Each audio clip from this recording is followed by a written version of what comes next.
Então, gente, aqui.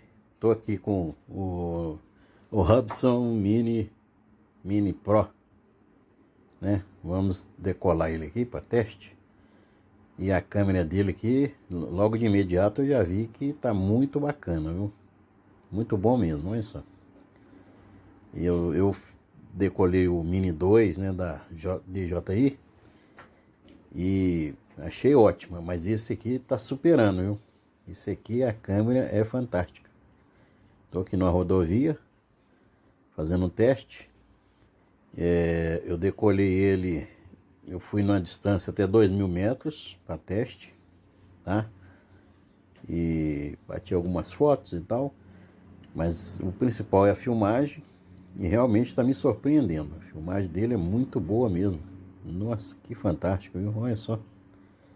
Ele é nítido e dá cor, né? Nas árvores, na rodovia, na estrada, né? Nossa, é muito bom mesmo.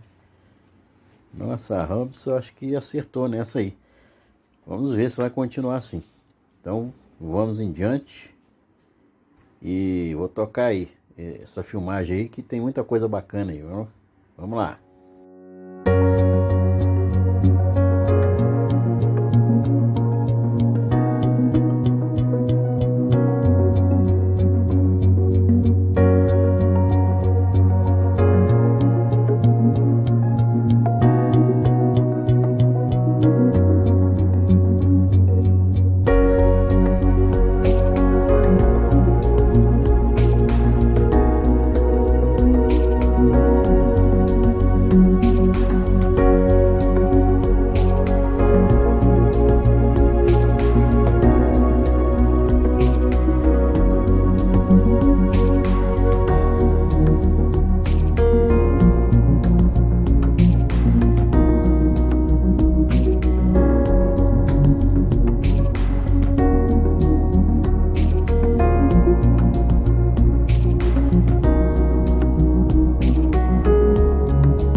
Então, gente, esse foi o bolo do Zino Mini Pro. Deixa aí seu like, se inscreva e um forte abraço para todos. E estou em breve, vou colocar mais vídeo para vocês, tá ok? E quem aprovou aí, dá um ok, beleza? Dá um likezinho aí para ajudar aí o canal, ok? Um forte abraço para todos e até breve. Até a próxima filmagem.